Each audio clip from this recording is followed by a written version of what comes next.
This is FD Talks, a brand new podcast series by Funeral Directors Live, where we explore ideas, insights, and solutions for serving families in a rapidly changing marketplace. Well, hello and welcome to another edition of FD Talks. I've got Todd Carlson back in studio with me today to kind of elaborate on some of the points that we made last week. We decided to turn this into a two-part series just for the sake of having it to be more easily digestible, but there's so much that we've been able to unpack with this today. So Todd, thanks again for being with us. Glad to be back, Rob. And yes, as we have been working to understand the new consumer study that we finished up here, there's so much information, there's so many ways to use the information that we could talk for hours and hours and hours, and I'm just glad that we're able to try to work to bring to the surface the most important things that our listeners need to know in order to make the biggest impact in their business. One of the ones that we talked about yesterday, another disconnect was that element of time. Yes, and that one kind of spoke to me a little bit. But tell us a little bit about that. Yes, time. Wow, time is a precious commodity, right?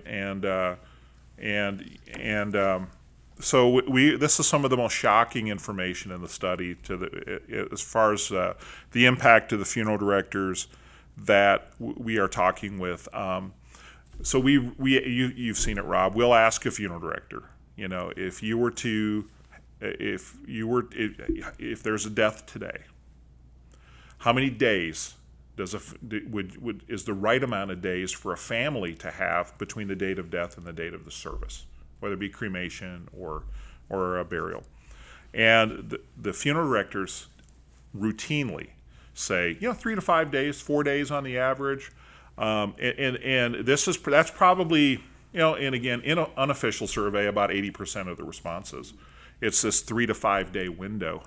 One funeral director got a little closer to the study, Rob, and he said whatever a week from Saturday is, because everyone wants their funerals on a Saturday. What's shocking is that's pretty close to the consumer estimate. The study showed, and this is a little bit shocking, that the average person expects 12.7 days to work on their funeral plans from the date of death to the date of funeral. And when I say that to funeral directors, they're in disbelief and say, well, Rob, no. Or they'll say, Todd, that was influenced by COVID. Those numbers, that's not, that's just COVID, because COVID delayed things. Okay, so we went back and looked at the 2011 study where we asked the exact same question 10 years earlier, Rob. In 2011, it was 11.2 days. And that's a huge disconnect, because I'd like to ask you a couple questions, to kind of play a little bit of a game here. But if I were to say, Rob, you come into my funeral home and you're thinking you got a couple weeks to work on things, and you tell us what's going on in your world and all about your mother, and then I say, well, we need to get this done the next 3 to 4 days. How do you feel as a consumer when I tell you you have an expectation of 2 weeks, but I tell you, wait, your new expectation is now 3 or 4 days? How do you feel? We're going to have a problem. Yeah, well, why so, Rob?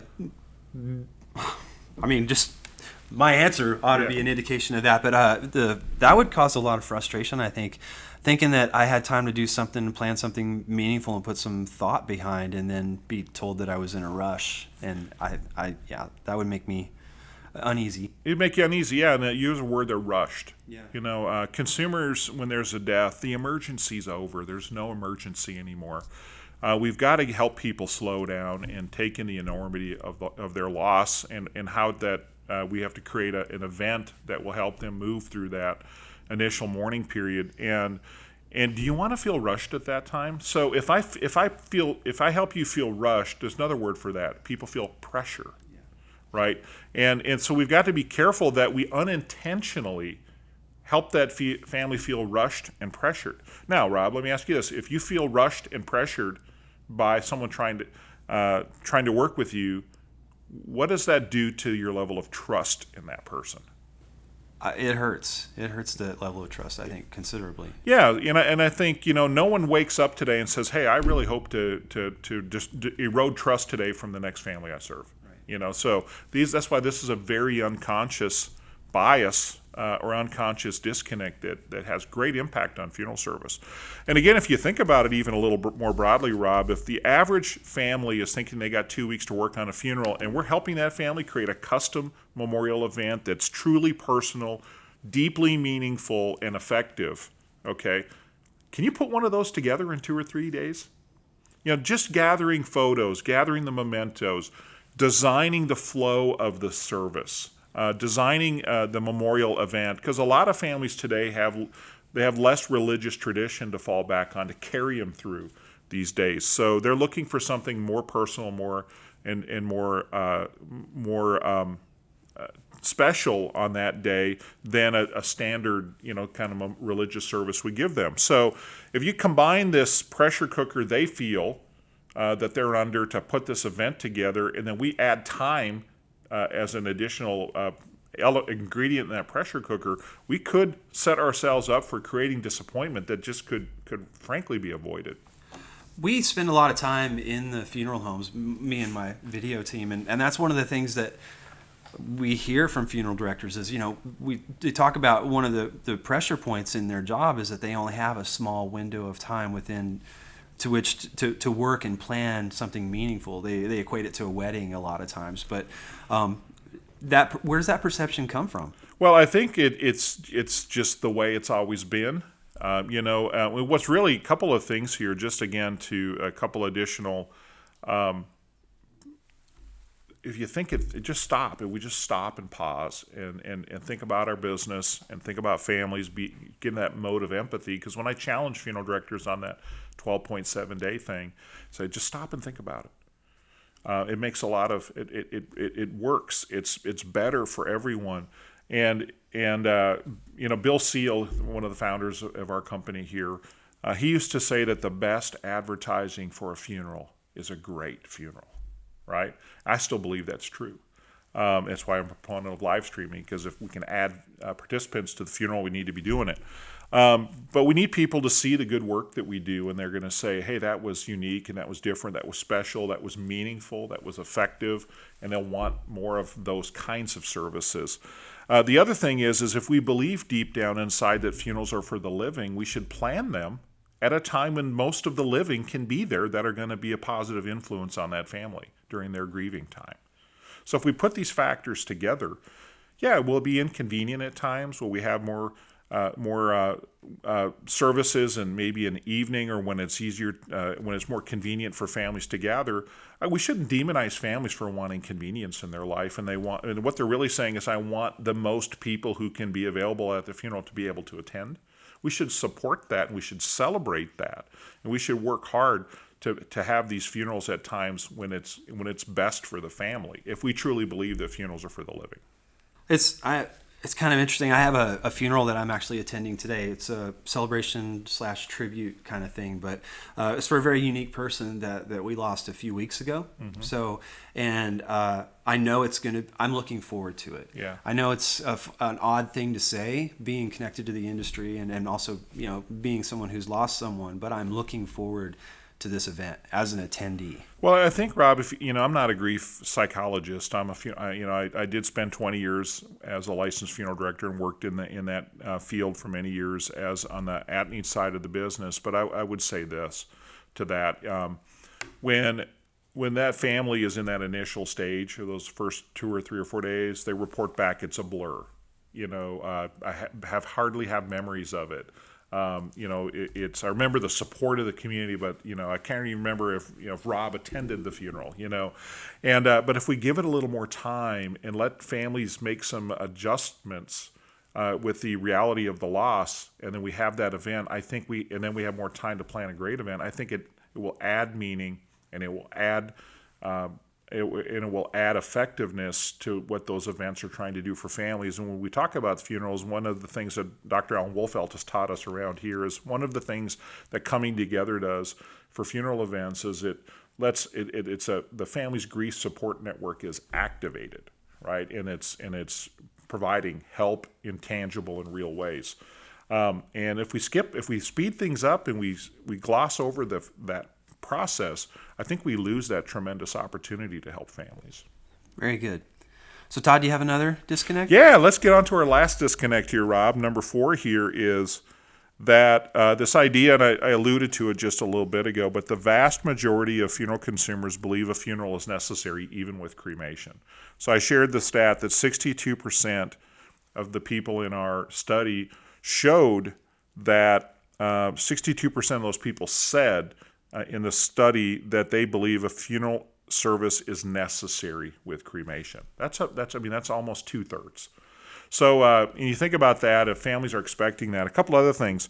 Only 10% of families say there's no need for a funeral, according to the study. Only 8% say funeral homes are not noble organizations. All right, and another stat, only 11% say they do not trust a funeral home. Now, that doesn't mean the opposite, the corresponding opposites or balance of that statistic is favorable, because there's a lot of people in the middle because they don't know what they don't know because they haven't experienced a funeral in their life. The idea, though, is that the strong negative crowd on funerals is relatively small. And I think when I talk to many funeral directors, they don't realize how much the community is actually seeing it their way and is on their side. I think we've come to believe our own marketing. We've come to believe our own education we've been getting. Been sharing this, cremation's up, and people are, all these stats coming in that we're interpreting it as a negative and not remembering the positives that are out there. One last stat. Only 3% of the population says that funerals are not beneficial. So now not all people say they're beneficial. There's, again, a bunch of people in the middle ground that just don't know. But the good news is if we can show families the benefits of a great funeral and plan great funerals for people who need them and deserve them, then I think that middle ground can be won over. I don't think we're ever going to have a 100% satisfaction rate. But if you really think about it, only 10 to 11% of the public is staunchly anti-funeral, and that we should be grateful for. Because of that is a reinforcement of the great work that funeral directors do. I think it sounds like a reflection of some of the education that we've kind of helped them with over the years, because when cremation first started becoming more and more prolific, people weren't equating service or memorial or any other type of thing. They just, I know the word wasn't something that consumers used. The word direct cremation is not something that consumers used a lot, but that was the idea. Yeah, certainly, and I would say that I agree with your assessment that we've all kind of contributed to this belief system that many funeral directors are embracing. But what we're trying to do in this podcast and the other educational material that we're providing is try to reframe the discussion to say, look, we've got great days ahead. Now, families don't want to be served the same as they've always been served. Some do, but some don't. Some want to be served in new ways. If we focus on figuring out the families who want to be served in the way that they're traditionally have been served, and how to serve families in new and more creative and meaningful ways, that means there's a bright future for funeral service. That actually kind of leads into my next question, because I was going to ask, what are some things that we can do to kind of avoid some of those pitfalls? Yeah, I think so. I think here's the number one thing I would do if I were a funeral director today. I'd go to funeral celebrant training somewhere. We don't offer that here at Funeral Directors Life. We offer our Wolfelt training, which is wonderful training and giving funeral directors language to deal with some of the concerns and issues that families are bringing to the table, but then how to translate that into service ideas. I support our Wolfelt training, but also the celebrant training that is available to the industry. The second thing I would do, the advice I'd give to a funeral director is, it is time to invest in technology. Families are tech ready. The number one difference in the 2011 study and the 2021 study is technology in the consumer eyes is now ubiquitous, and they're looking to use technology to connect with you, to assist them in the arrangement process, and to provide ways to live stream and connect with their families. It's all about connection and using technology to connect. And then also the funeral director, when you're pressed for time and you're stressed out, you should be using your technology to make you more efficient and to save time in your own funeral home. So I'd say invest in technology. The third thing I want to say here is I really think this idea of converting your marketing and lead generation model to digital. Rob, we've seen that impact in the many funeral homeowners that we work with. Our digital marketing packages that's where families' eyeballs are today. That's where you're going to connect with them, is in a digital format. And when you combine technology and digital marketing, you end up with we're seeing early signs that online funeral planning, both pre-need and at-need, is growing. Now, it's still a minority. But it's growing as people bring their buying habits into the profession. The last thing I'm going to mention, Rob, is I would go to funeraldirectorslife.com/report, funeraldirectorslife.com/report, and funeral directors can download the summary. It's a long summary though, but it's a great amount of detail about the consumer study, so they can start wrapping their heads, like we've had to do over the last 18 months, wrapping their heads around how consumers are thinking. And once we adapt our mindset, then we can start serving them and acting to serve them in new and better ways. Very good. Todd, what do you think? I always ask this question at the end of a discussion like this, but what do you think is at risk if you do nothing? Well, Rob, I would rather change than be irrelevant, right? I think that's what's always at risk in business is if we think about this, if consumers want a different experience than we're providing them, there will be a marketplace created for that experience, whether we want it to or not.